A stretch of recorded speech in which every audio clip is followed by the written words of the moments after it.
dua orang ini adalah api semangat saya waktu itu dan membuat saya percaya diri bahwa oh ada orang yang suka gambar yang saya pikir aneh itu gitu.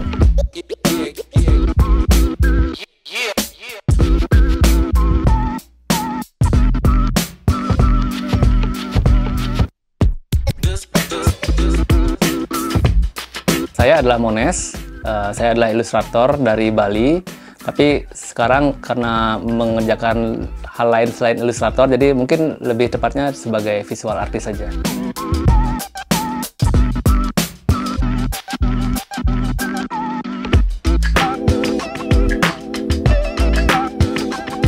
Waktu kecil sebenarnya memang ya seperti layaknya anak-anak yang lain ya, kita lebih suka menggambar daripada menghitung kan. Jadi menggambar menjadi sebuah hal yang menyenangkan dari kecil, tapi untuk kayak kursus segala macam itu tidak pernah gitu. Memang ada dari segi orang tua tidak ada yang bidang seni, tapi kakek saya itu adalah pelukis.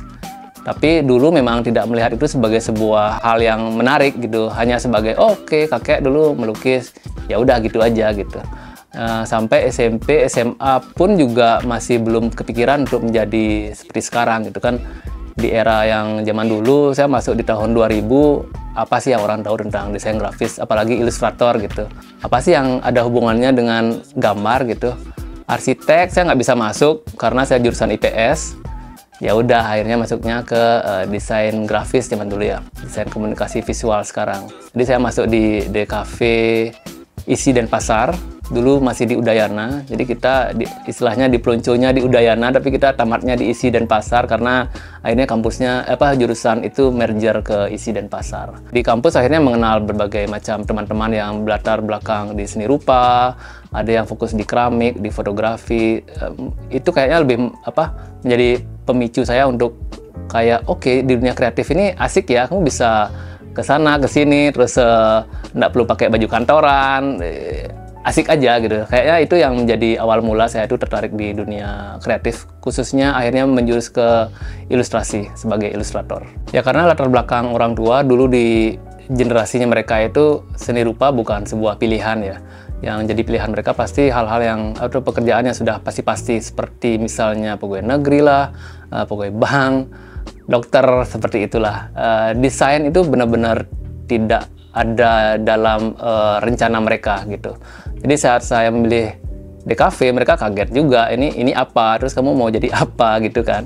Tapi justru dengan itu saya menjadi istilah Balinya jengah ya. Jadi kayak punya misi sendiri bahwa saya harus membuktikan pada orang tua saya bahwa apa yang saya pilih itu benar gitu. Yang orang tua saya ajarkan itu karena ibu saya adalah seorang pedagang, jadi lebih ke teliti dan telaten dan kerja keras gitu.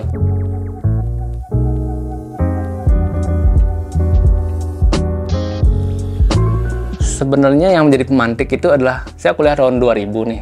Jadi tahun 2002 itu saya kerja di sebuah majalah kartun Bali, namanya majalah Bogbog. Dia adalah majalah kartun satu-satunya di Indonesia waktu itu. Tapi saya tidak bekerja sebagai kartunis di situ. Justru saya bekerja sebagai pengantar majalahnya ke toko-toko gitu. Dan waktu itu saya tidak pede bahwa saya itu punya potensi, kasarnya seperti itu. Justru yang melihat saya itu punya ciri khas gambar itu adalah bos saya waktu itu, namanya Beli Jenggo. Waktu istirahat makan siang sebelum menunggu tugas, saya gambar-gambar di depan di meja kopi. Terus dia lihat, Mones ini gambarnya bagus nih. Terus saya biasalah anak-anak malu, apa enggak gitu kan.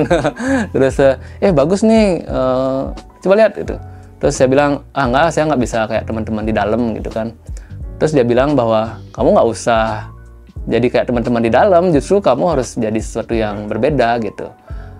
Gini deh, aku kasih kamu itu tugas mengisi salah satu halaman di majalah kita gitu. Akhirnya mulai dari situ ada surat pembaca, era itu ada surat pembaca ya, belum zaman sosial media, yang ada 2 orang yang bilang suka sama gambar saya. Nah, 2 orang ini adalah api semangat saya waktu itu dan membuat saya percaya diri bahwa oh ada orang yang suka gambar yang saya pikir aneh itu gitu. Dan akhirnya berlanjut sampai mengenal DeviantArt, lalu melihat ternyata ada orang lain di luar sana, banyak orang yang juga membuat karya-karya yang aneh gitu kan, dan mereka juga punya masalah sendiri-sendiri dan ada industrinya ternyata. Nah, itu yang membuat saya menjadi percaya diri dan melihat peluang bahwa oke, mungkin di sini di sekitar saya mungkin tidak menerima gambar saya, tapi di luar sana ada peluang market yang bisa kita kita gapai untuk sebuah sebuah market baru yang kiranya menerima ilustrasi yang seperti saya buat gitu.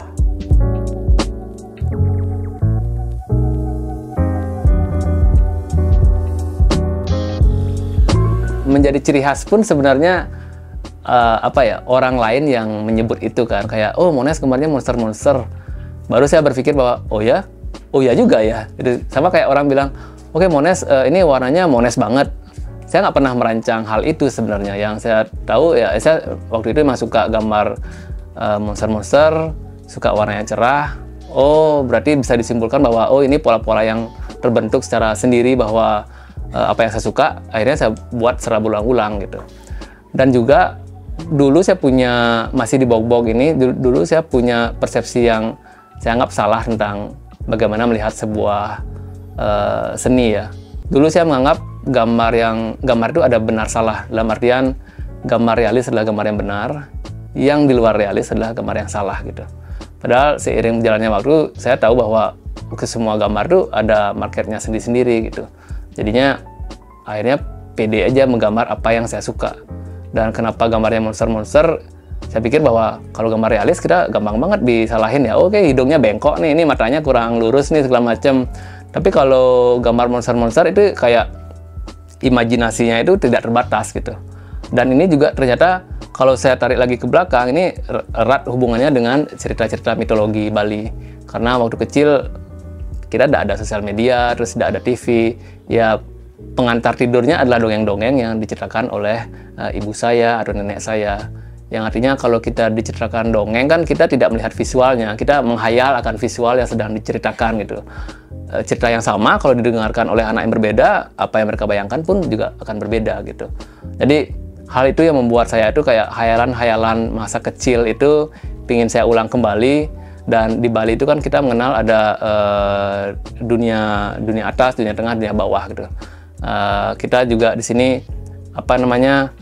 kita tahu bahwa ada dimensi lain yang hidup berdampingan dengan kita, dan kita selalu menghormati itu gitu. Jadinya imajinasi mengenai dunia dimensi lain itu membuat saya berpikir bahwa mungkin iya ada dunia lain yang ada di sekitar kita.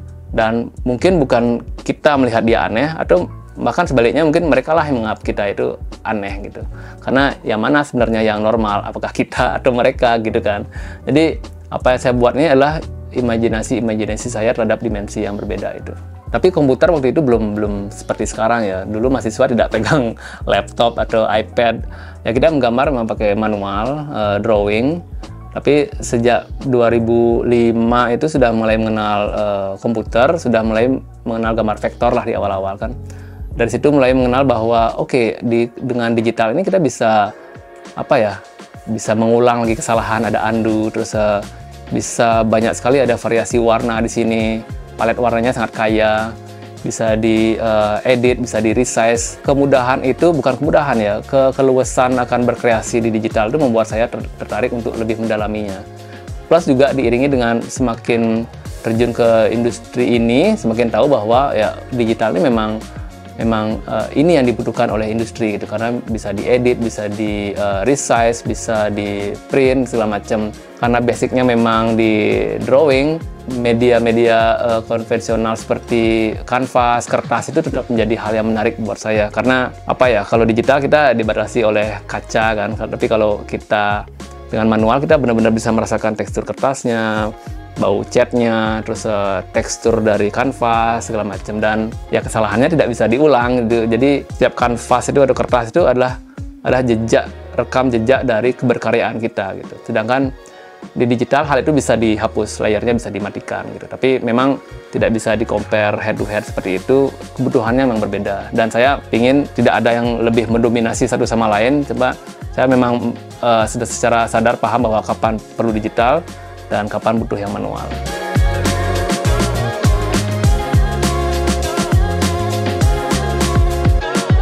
Dulu ada satu karya yang membuat saya berpikir bahwa, oh, saya bisa nyampe di sana.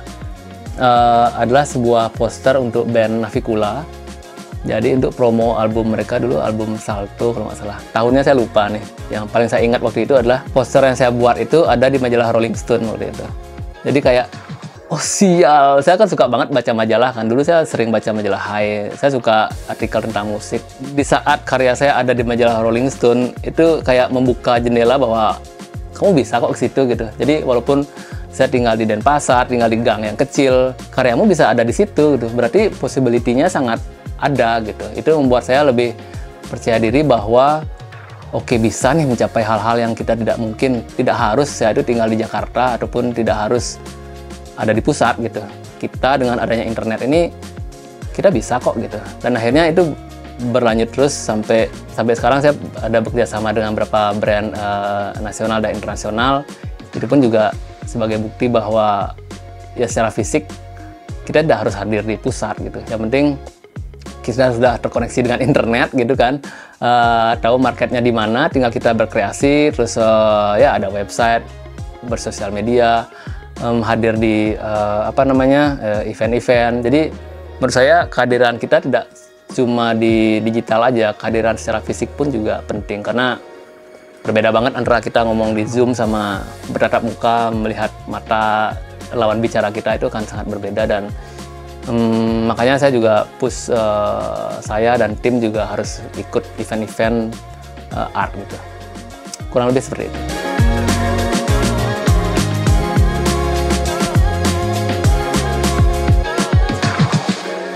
Saya akhirnya dapat kesimpulan juga bahwa pengalaman itu berpengaruh terhadap keberkaryaan.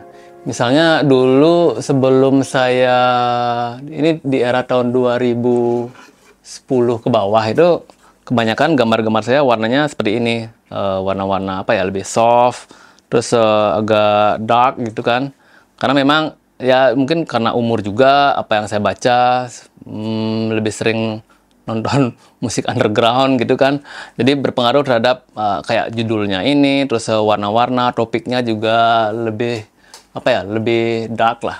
Tapi akhirnya dulu saya sempat kerja di sebuah garment itu selama 8 tahun, dan saya sebagai pattern designer, saya mengerjakan pattern untuk garment ekspor, dan itu produknya untuk anak-anak sampai ke 50 tahun ke atas. Dan karena itu produknya ekspor, pantun warnanya pun juga sangat kaya dan sangat berbeda dengan apa yang biasa saya gunakan gitu. Dan akhirnya ternyata itu berpengaruh terhadap keberkaryaan saya juga, khususnya di bidang warna. Misalnya karya ini saya banyak menggunakan warna-warna yang cerah kan. Nah ini juga ternyata terinspirasi dari tempat saya bekerja dulu, yaitu sebagai pattern designer, di mana warnanya cerah, terus banyak pola di sini, banyak motif-motif yang ada di sini, terus semuanya seperti seperti pattern aja gitu. Nah sampai ke karya-karya saya yang terakhir juga, misalkan untuk brand seperti ini pun juga adalah sebuah pattern kan. Jadi ternyata secara tidak langsung pengalaman masa lalu itu akhirnya diulang kembali gitu. Saya nyaman akhirnya menggunakan warna pink, warna Tosca yang sebelumnya tidak pernah saya gunakan gitu. Dan misalnya lagi yang ini untuk Kompas Gramedia, ya warna-warnanya juga cerah kan. Ini untuk sepatu kerjasama dengan Gramedia dan Nah Project. Nah itu pun juga menggunakan warna-warna yang cukup cerah gitu. Dan ya akhirnya saya percaya bahwa pengalaman masa lalu, di mana kita tinggal, budaya yang ada di sekitar kita, apa yang kita tonton, musik yang kita dengar, itu pasti berpengaruh terhadap keberkaryaan kita.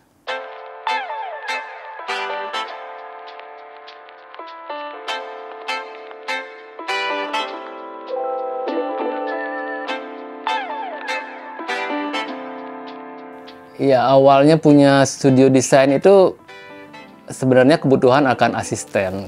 Karena sebelumnya kan saya kerja sendiri. Terus ada satu momen saya kena penyakitnya desainer, yaitu penyakit emah. Saat sakit emah itu harusnya saya ada di Popcorn waktu itu. Dan ada proyek yang sedang berlangsung, yang proyek cukup besar. saat berbaring di rumah sakit itu saya sadar bahwa sial, hal industri yang saya jalankan ini sangat fragile gitu. Dalam arti kalau mengerjakan secara sendiri, semua tergantung dengan kesehatan badan fisik kita ini. Kalau saya sakit seperti saat itu, saya nggak bisa ngapa-ngapain gitu. Project bisa tidak berjalan, saya nggak jadi pergi ke event dan banyak hal lah gitu. Saat itu saya mulai berpikir bahwa ini harus bikin tim kalau kayak gini, nggak bisa kerja sendiri gitu. Jadilah mulai hire 1 orang, 2 orang, ya up and down lah. Kadang pernah saya sewa ruko di Denpasar setahun aja, ternyata tidak berjalan terlalu bagus karena masih micromanagement gitu kan. Studio di rumah lagi, off lagi, on lagi gitu. Dan akhirnya diputuskan bahwa ya udah, pernah sebelum era saya ada di studio yang sekarang, saya kerjanya di kafe-kafe aja. Jadi di kafe kerjanya cuma setengah hari, jadi nggak sampai makan siang. Karena kalau sampai makan siang, saya berpikir bahwa budgetnya terlalu besar untuk belanja di situ. Jadi saya push untuk kerja setengah 12 harus selesai gitu. Jadi karena kalau setiap hari kerja di kafe lumayan juga kan budgetnya gitu. Akhirnya oke, ini kayaknya lumayan nih dibandingkan dengan pengeluaran ini, kali-kaliannya lumayan nih per bulan nih. Akhirnya ya udah, kita putuskan untuk bikin studio di halaman rumah saya. Kebetulan ada bangunan yang tersedia di sini, dibongkar, terus ada asisten 1-2, dan akhirnya terbentuknya Florto itu karena akhirnya kita tahu bisa mengelompokkan bahwa ada proyek yang pingin Mones secara spesialis, ada juga pinginnya generalis saja. Jadi datangnya ke saya tapi nggak pingin stylenya saya. Akhirnya daripada akun sosial media saya berantakan, ya udah kita pisahkan saja. Yang satu kita bikin studio, satunya untuk saya sendiri, Mones. Nah, akhirnya nama Florto ini diambil dari salah satu karya digital saya, itu namanya Florto. Karena awalnya kita bingung nyari nama apa gitu kan. Sebulan tidak cari nama, masa nggak jadi-jadi nih. Maksudnya kita udah kehabisan waktu, masa nggak bikin sosial media. Akhirnya ya udah bikin aja nama, apa oke, Florto gitu. Artinya apa? Nggak ada artinya, itu hanya sebuah nama aja gitu, biar gampang pelafalan juga.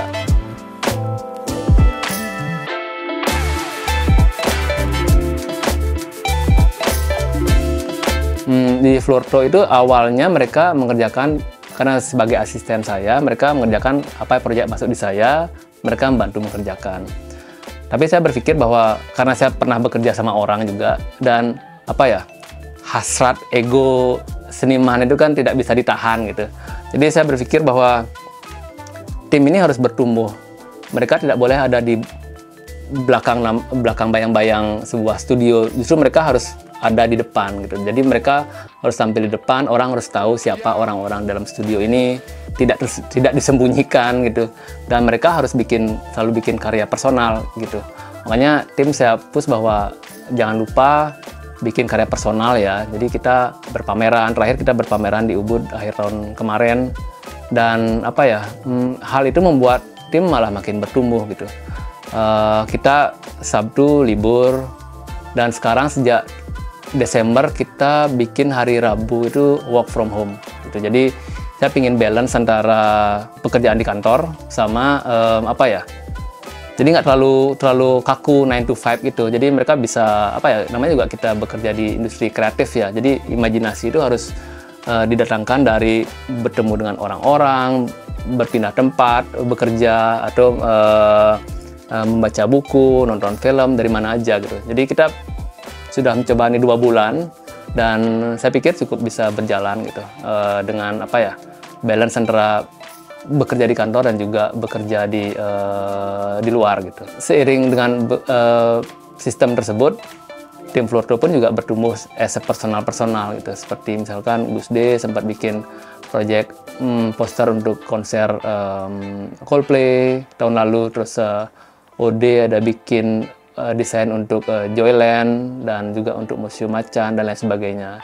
Dan saya happy banget melihat perkembangan tim seperti ini, dan saya pikir mereka harus tetap bertumbuh secara personal dan bisa menyeimbangi antara as a personal designer ataupun artis dan juga sebagai tim di studio.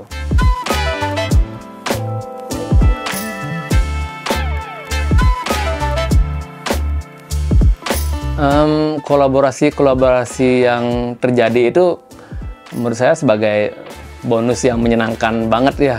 Karena memang banyak brand yang dulunya saya lihat kayak gapnya jauh banget, itu kan brand besar internasional gitu kan.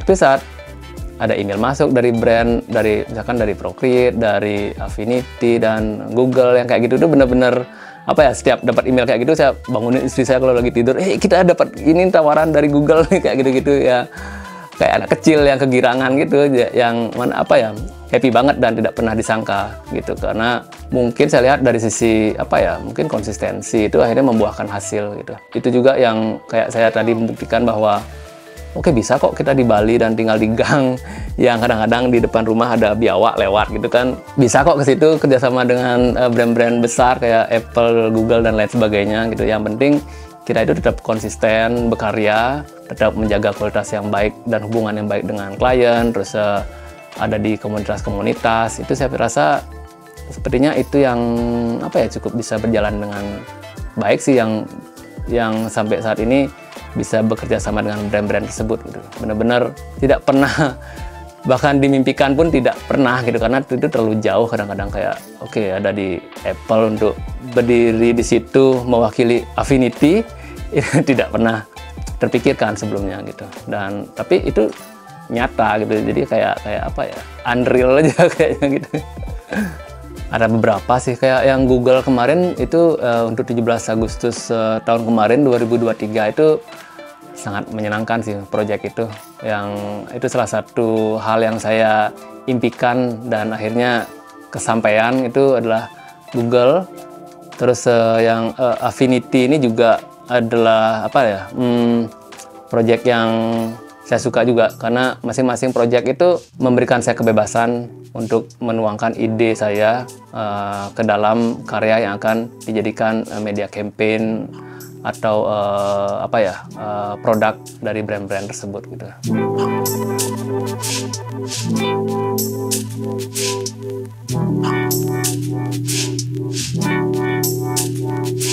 Yang belum pernah itu adalah pameran tunggal di sini di Bali gitu, karena rencananya memang tahun ini saya ada pameran tunggal gitu.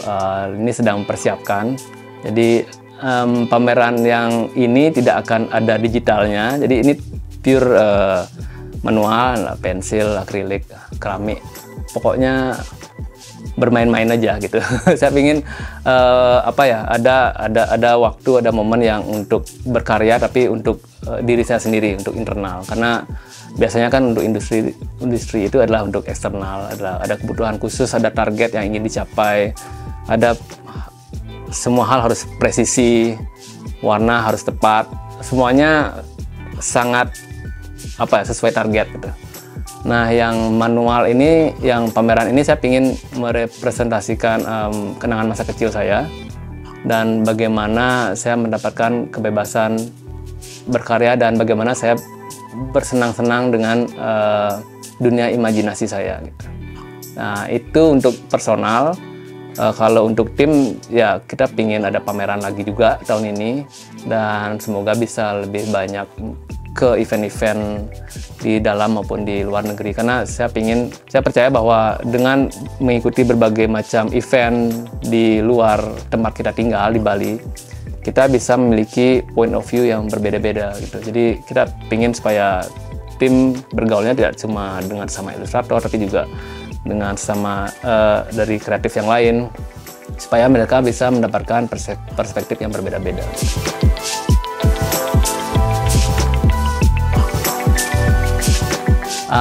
Kalau teman-teman ingin membutuhkan ilustrasi, kita ada di, kalau saya ada di www.mones.net, sedangkan untuk tim Florto ada di www.florto.com. Jadi untuk websitenya itu, Instagramnya juga ya biar nggak ribet, lihat di situ nanti ada link untuk Instagramnya.